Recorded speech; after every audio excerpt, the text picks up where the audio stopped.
you for the kind introduction to my comments on cartels and other things, Mr. Gurria. And I shall try to touch on some of the themes that Madam Minister of Commerce also brought up. My economic research specialty has been in cartels for the last 15 years or more, and I want to talk about them also in the context of a small economy. The smallest economy that I ever had experience with before was when I spent a sabbatic leave in Finland. My wife is from Finland, so I have Nordic connections, and I always thought of Finland as being a very small economy, but this, of course, is a much smaller economy even than Finland. It's more like the city of Åbo or Turku that I lived in than Finland. So it's a different scale entirely, and it's made me really think about what can one do to instill competition generally and avoid price fixing problems. Well, a little bit of introduction on the law and economics of competition and price fixing.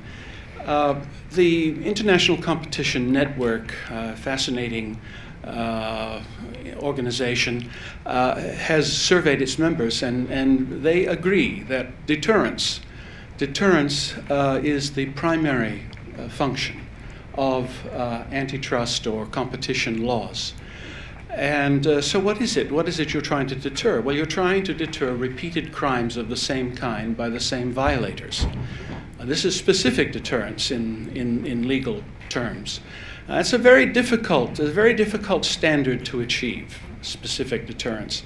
Most competition authorities are aiming for something just a little bit easier, I think, which is called general deterrence.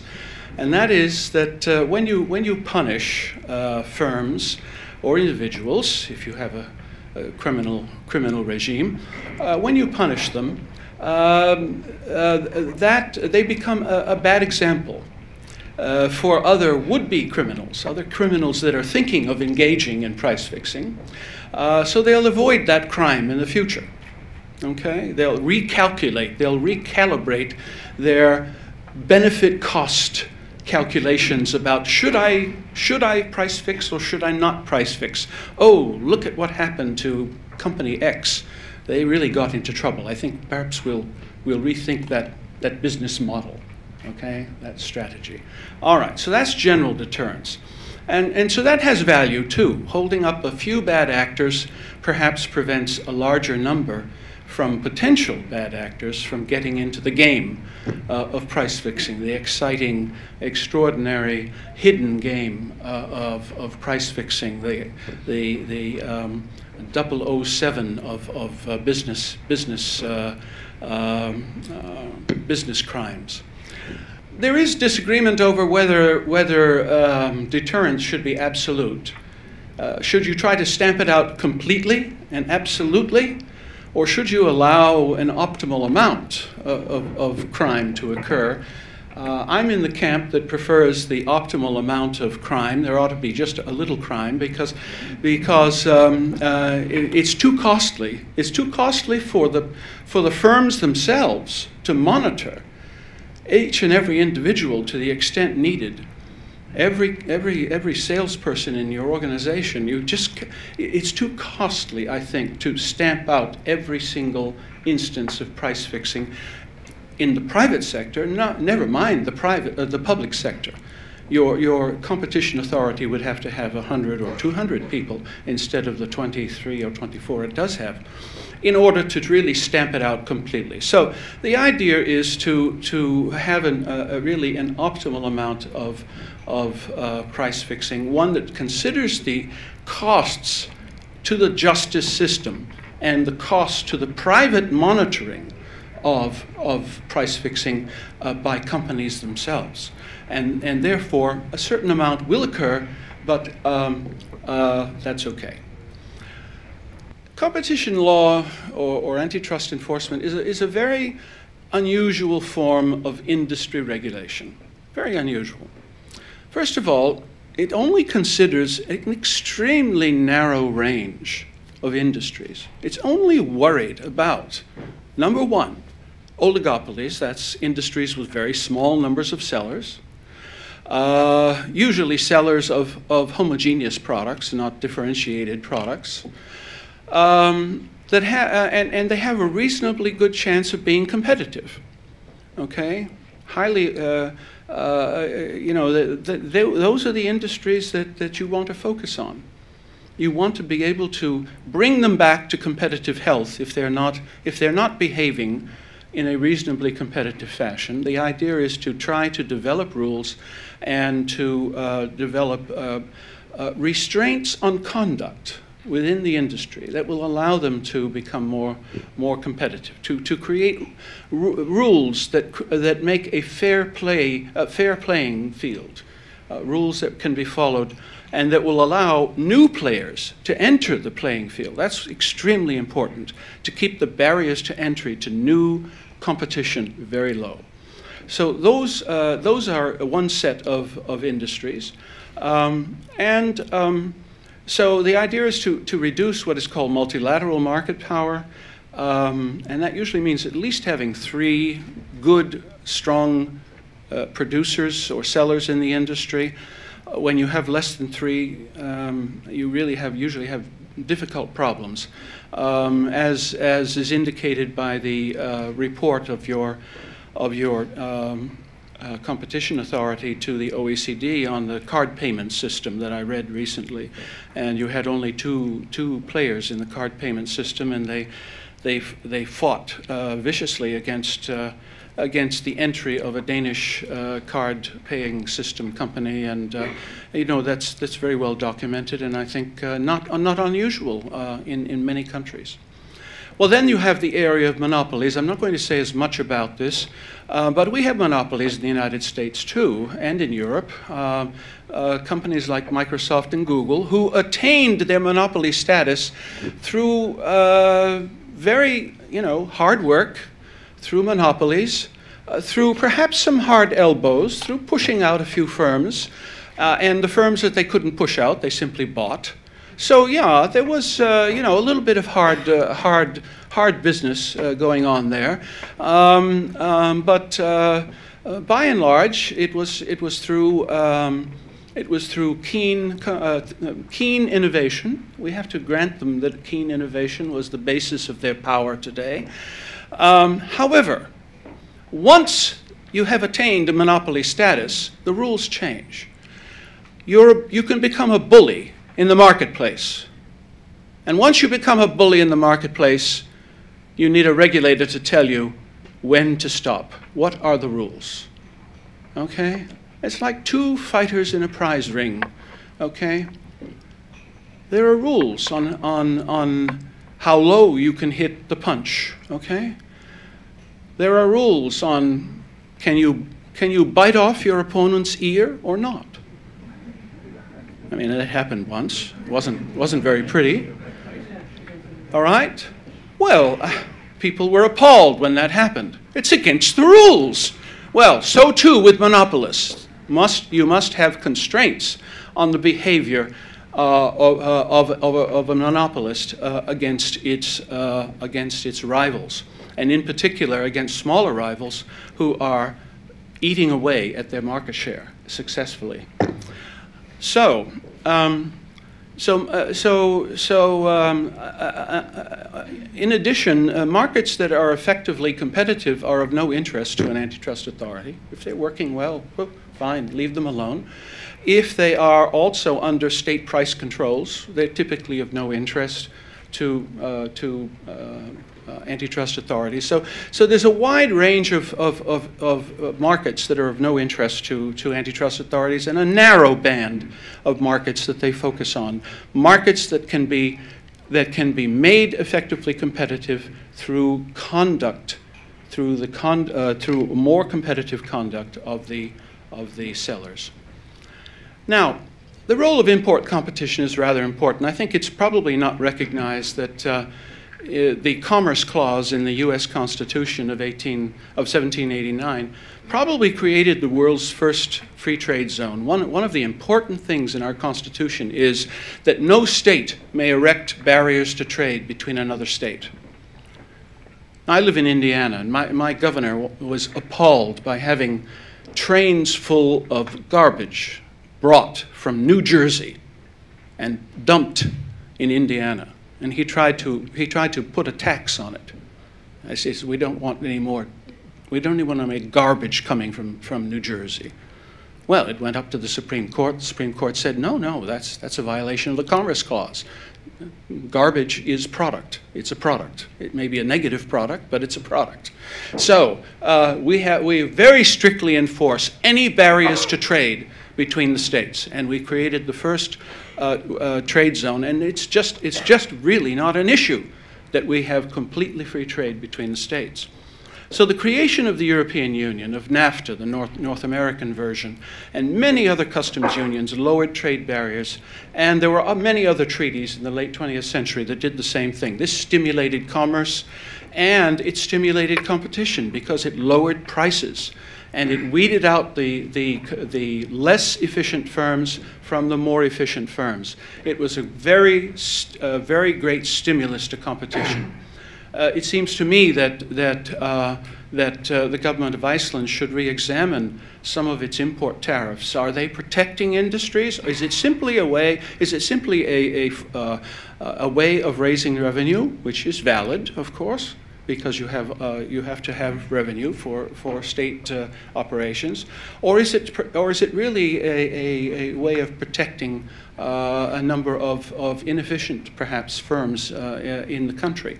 If it's the latter, then I think it really needs to be rethought as a protectionist device, and perhaps over some long period of time reduced.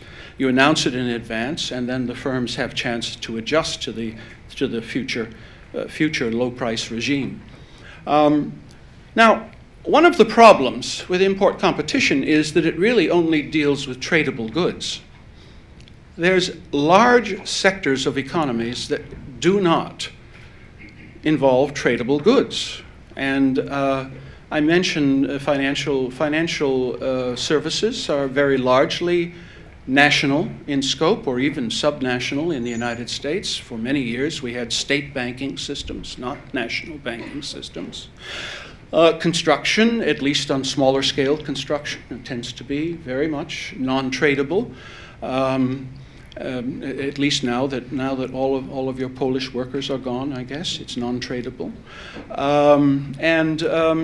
Distribution industry in general it's a non-tradable product. It tends to be a highly localized product.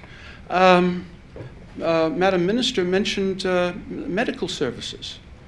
Well, there is this phenomenon recently called medical tourism.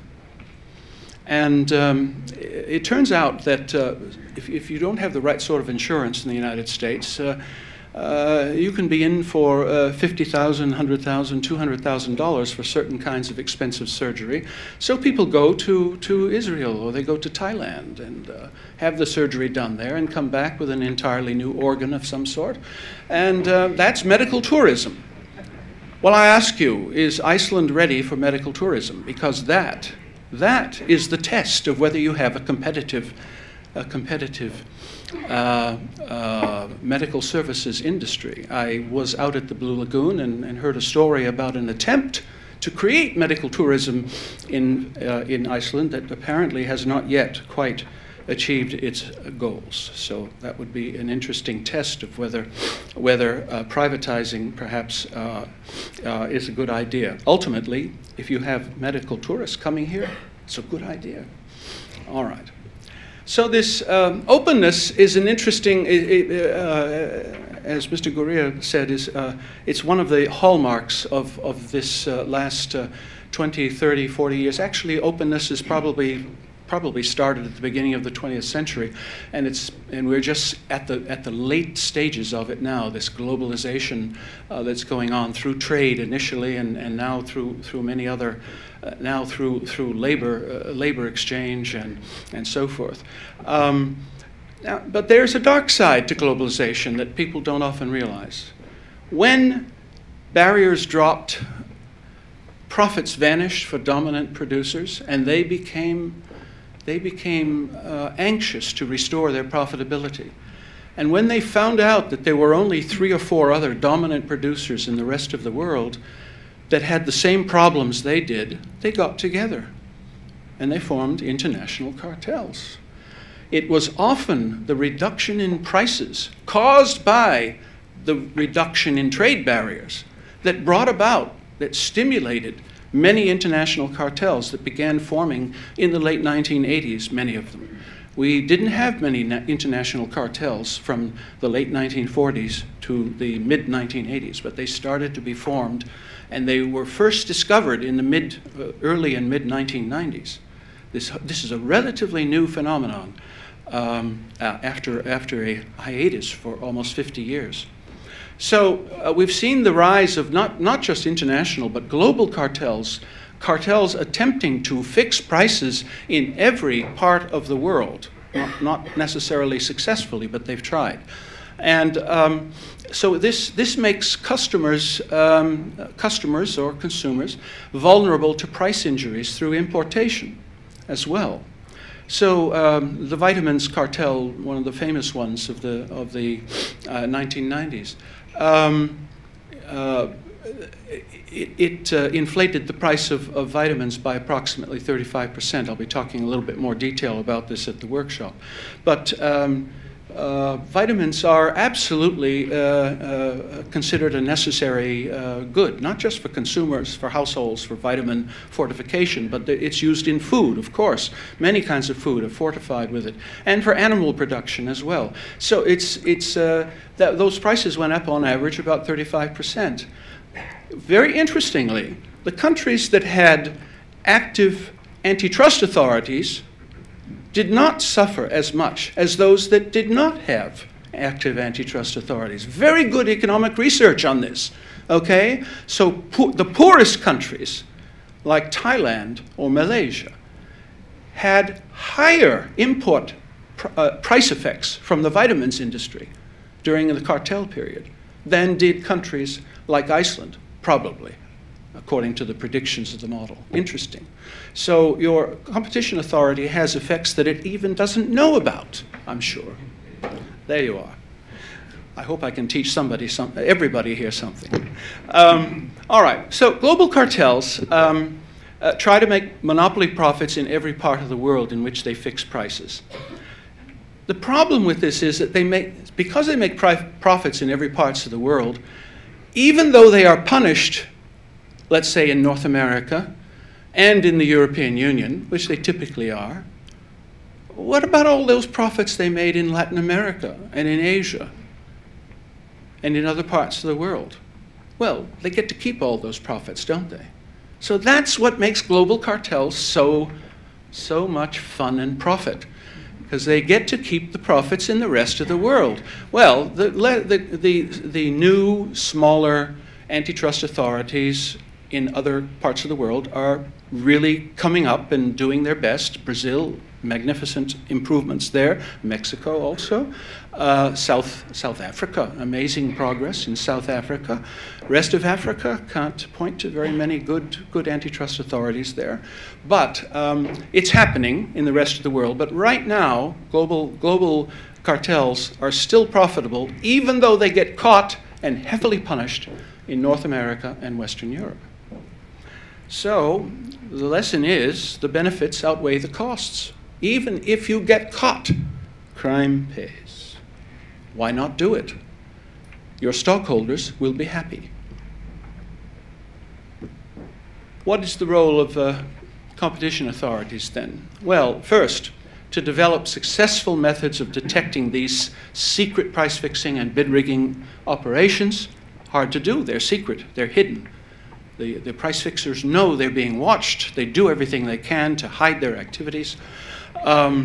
So educating business about the dire consequences of being caught is certainly one way of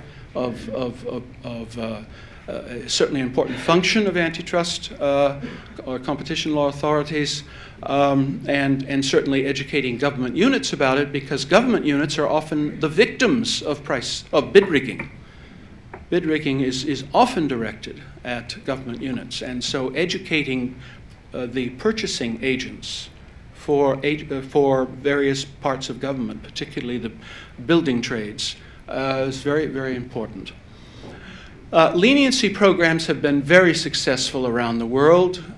This is really a very old trick of prosecutors. You get two criminals, you put them in separate rooms, and you get one to confess about the other, and you offer a low sentence for the one who confesses, and then you give the maximum sentence to the other criminal who will not confess. It's the oldest trick in the world, but economists call it the prisoner's dilemma, and it's been formalized, and finally the economists convinced some lawyers in the United States this was a good idea, and they introduced this in reinforced it, I guess, in 1993, the first leniency program, effective leniency program, and it spread to the rest of the world like wildfire. America still has a few good, innovative ideas, and the leniency program was adopted by many other, I think Canada was next, and then the European Union. It's been very successful in bringing forward many, many hidden cartels, because you find one member who just figures, well, maybe the cartel is going to end soon. I might as well get my fine reduced to zero and confess and get the benefits of that. Newer ideas are to offer bounties to whistleblowers. Why not give them a reward? You know, in the United States, if you know that someone is avoiding taxes illegally, or a company is avoiding taxes, and you bring credible information to the tax authorities, they will reward you with 25% of the avoided taxes. That's a wonderful way of inducing behavior. I mean, I'm an economist, and I think money does drive people's behavior, let's say, at times, for sure, okay? So why not apply it to cartels? Why not give somebody 10% of the fines? And publish it and say 10% of the fines to anyone who brings us credible information about a cartel that you happen to know about. You'll be spurned by everybody. You're going to become a black sheep, for sure, but why not become a rich black sheep? Right? There you are. Oh. All right. Public education, I've already mentioned. Second, the antitrust authorities have to they have to adopt the best and long-lasting remedies. There's a long list of options available. Certainly, financial penalties are important, but they should exceed the profits that were made locally in the local jurisdiction at a minimum. Okay, so there should be some economists that do some back of the envelope, it seems to me, calculations on the profits that were made, the overcharges that were made during the cartel, and the companies should at least pay fines that exceed that. Otherwise, they will become recidivists, and the deterrence value of that agency will not have any effect. Recidivism penalties should be harsh. The European Union has led the way in raising recidivism penalties. Now they add a penalty of 50 to 100% of whatever the fine would be. They add 50 to 100% for each time that a company was a recidivist in the past. Now that really can add up, because I have a list of recidivists on my computer that I brought here, and there are some recidivists who are caught price fixing once a year. Once a year. I will name one of them. Total SA from France is one of them. I should shame these companies. Shame should work also. Shame is a good thing to work on. Shame is also something we don't do much of in the antitrust field.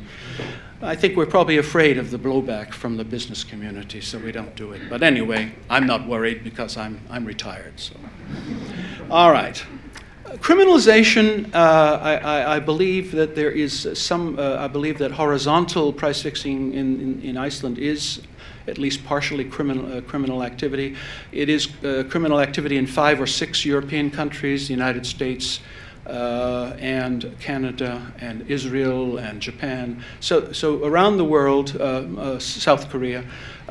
Generally, what this does is it gives the antitrust authorities the strongest tools for investigation. That's the main advantage, is that it gives you the strongest tools for investigating crime.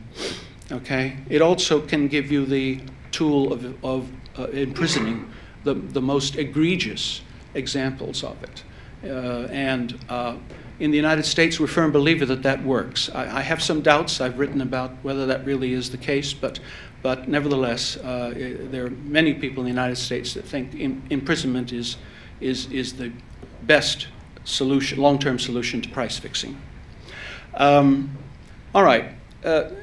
Competition works best when companies keep each other at arm's length, and persons keep each other at arm's length. One of the problems in a very small economy is everybody knows everybody. I mean, that's seems to be the case here, or even worse, everybody's related to everybody. I've read some of the reports of the Icelandic Competition Authority, and of course, they have written up solutions to cartel problems that involve separating people. For example, not allowing competitors to serve on boards of directors directly. Okay, this is called interlocking directorships in the United States. We have a law against it since 1914. Now we're a big country where a lot of people don't know each other. But we have a law that says that 2 competing companies cannot have a single director serving on the boards of these competing companies. That's called an interlocking directorship. And your agency, your competition authority, has required this as a solution to some of the price fixing cases, and I think it's a very good solution. Cross ownership of companies is much more common in Europe than it is in North America, and only 5% is permitted in the United States. Above that, then it's considered a merger, and it has to go through merger review. So I think keeping cross-ownership to a very small amount is probably also a good idea, of arm's length relationship, okay? So keeping distance between companies and between persons. It's hard to do, particularly in a small economy like Iceland, but it's an important concept in competition. Competition should be anonymous. Ideally, you should not even know who your rivals are. That's the ideal of competition, is that not only don't you know, you don't even care. You don't care. It makes no difference who they are. That's the mark of a truly competitive economy. You don't even care. And I think if you ask a dairy farmer who his rivals are, here in Iceland, he would say, "What? I don't have any rivals." Well, so what if the farmer down the road increases his herd size? That's not going to affect me. I don't care who produces more milk. See, that's the ideal of competition. You don't care. You don't know and you don't care. So what's the role of the private sector? Well, private rights of action are strongly being debated in the European Union, and are expanding rather quickly. Very interesting how fast that movement is going. However, only single damages are allowed in most by law. As you know, in the United States, we get treble damages. That's 3 times the damages that were created. But I have to let you know a dirty secret about the US system, and that is that while 3 times damages are allowed by law, that's just the theory. In practice, claimants only get single damages, or maybe a little bit more on average, maybe 1.5 at most. So if you install a system that has a maximum of 100% damages, I predict, this is my prediction for the day, my economist's prediction, we're usually wrong, but nevertheless, that the average claimant in the European courts will only get 50%.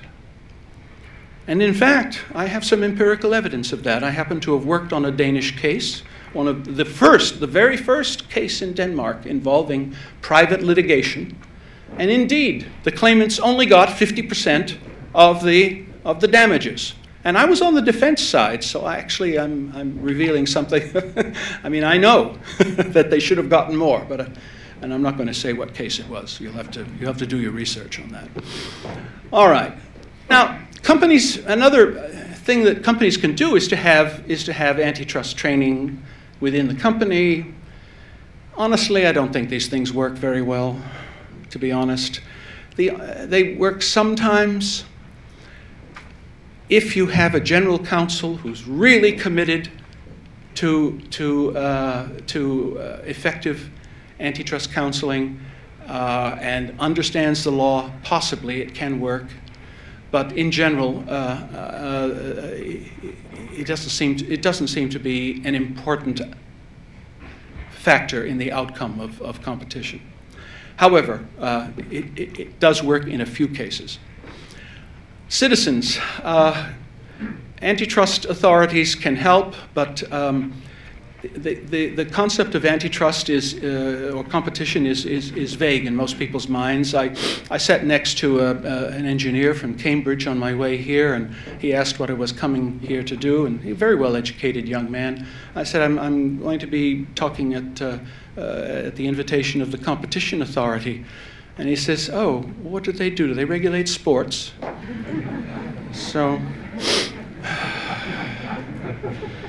we had an interesting conversation. All right, and and he's lived in the United States, so he should know better. But anyway, so helping citizens. I think you really have to start in about 8th grade of school with cartoons and short films and documentaries. You really have to start early with this idea of what a competitive market is, and start with stories about selling lemonade on the street and that sort of thing. That's really important.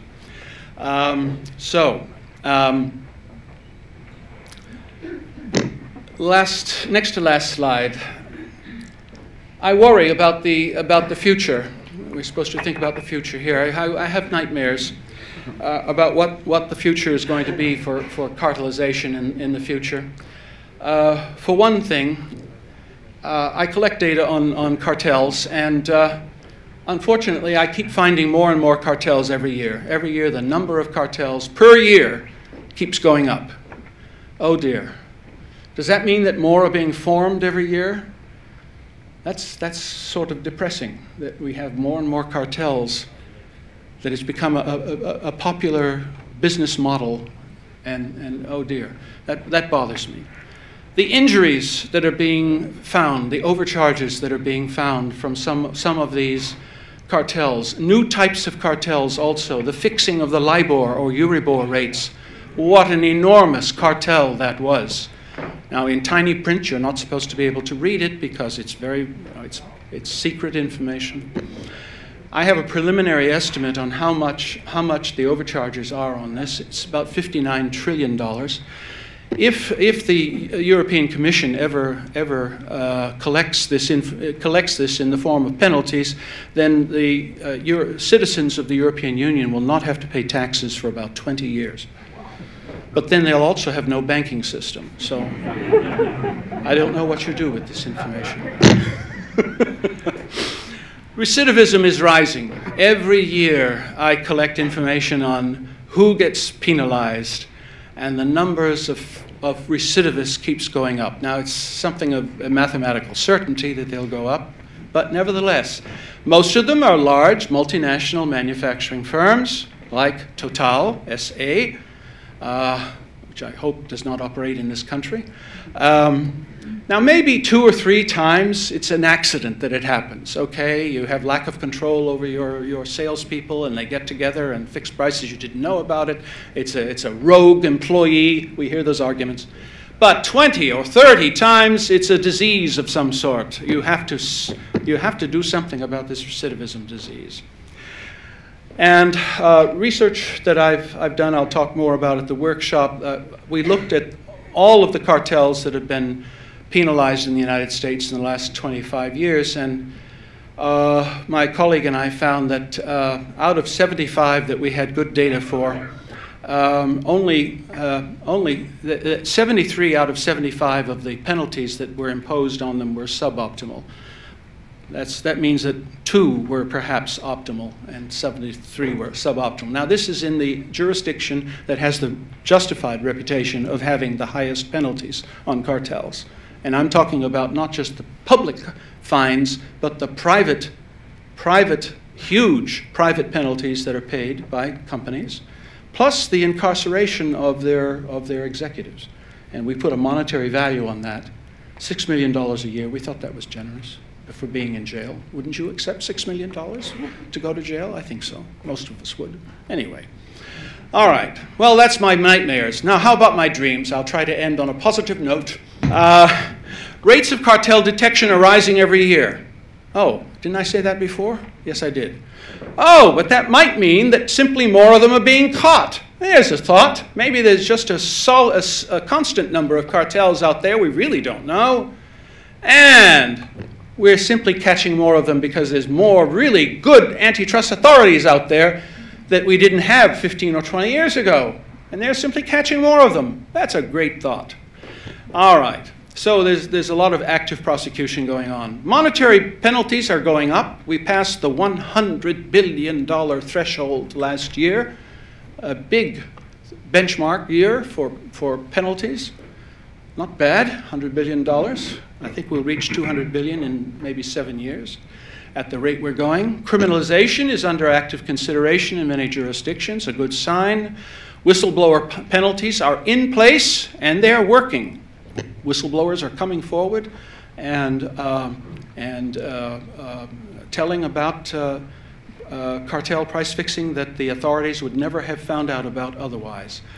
Private rights of action, it's a popular notion. It's a market-based notion because it's private. It's working with private incentives. The lawyers are entrepreneurs. They take a chance. They win 1 case out of 3. That's what happens in the United States. You win 1 case out of 3. When you lose the case, you lose everything. These lawyers are really entrepreneurs. Okay? That's how it works with contingent fees in the United States. Contingent fees are being fought tooth and nail in Europe. I don't know why. I think lawyers here don't understand the idea of profits or something. There's really something strange about lawyers here. Contingent fees are the way to go. You can make money as a lawyer. You can lose a hell of a lot of money too. That's good. It's an entrepreneurial activity, and it's market-based. So it's a market-based solution to increasing penalties. It should be popular with conservatives, and it should be in place under conservative rules. Thank you so much for your attention. I know you want coffee.